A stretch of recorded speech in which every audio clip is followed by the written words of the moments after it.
What medications can be taken to help heroin withdrawals?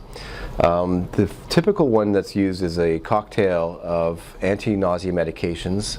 This can be Gravol in Canada or Phenergan in the United States. There can be Imodium to help with diarrhea, Tylenol and Ibuprofen to help with the aches and pains, and Clonidine, which is helps with the sweats. It's a blood pressure medication, but can help with sweats and chills. None of these are going to really help with the worst of the symptoms, which is the intense fear, agitation, and anxiety, but they can help take the edge off of any of those symptoms, so they can be very helpful.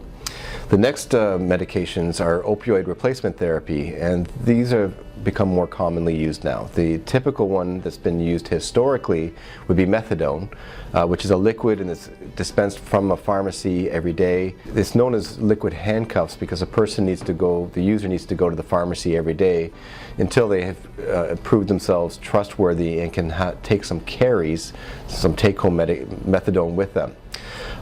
So there's some problems fraught with methadone. It can also cause some overdoses if a person's abusing it. So it's starting to lose favor. The more commonly used opioid replacement drug is now Suboxone, which contains buprenorphine in it and naloxone. And the buprenorphine is what's known as an opioid antagonist. So it can satisfy receptors in the brain so the person's not going through major withdrawal, but it does not cause the euphoria or the high associated with typical opioids. So what this does is that it's a substitute for the heroin. It helps to prevent or remove the dope sickness, withdrawal syndrome, and to get them feeling more comfortable. And it puts them in the driver's seat so they can start functioning again in their life. And it's a very helpful drug to take. Eventually it can be tapered so they can wean off of it altogether. There are some depot medications in the United States that are gaining some more popularity now, and these are injected and long-acting. They're injected under the skin, and it's a long-acting drug, and it's very similar to Suboxone in the way that it prevents withdrawal symptoms, but it allows them to function, but it doesn't provide the high or euphoria associated with it.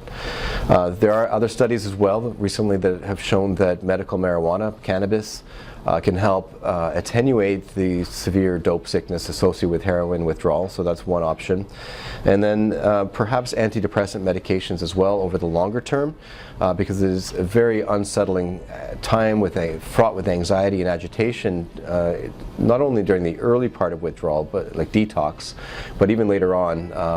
There's an imbalance of neurotransmitters, and it might be best to consider antidepressants, which can help with anxiety at the same time. And so that's best to be discussing with your caring physician or your family doctor. So to summarize, there's a whole host of medications. It starts off with a cocktail for people who are in acute withdrawal, and this helps with some of the symptoms, taking the edge off. That includes anti-nausea medications, anti-diarrheals, and Clonidine. The next one is opioid replacement therapy, which can include methadone, Suboxone, and other long-term injectables that are given under the skin to help with withdrawal. And then finally, cannabis and consideration to antidepressant medications.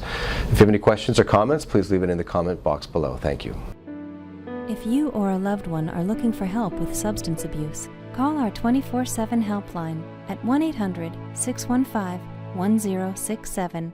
A caring addiction advisor is awaiting your call.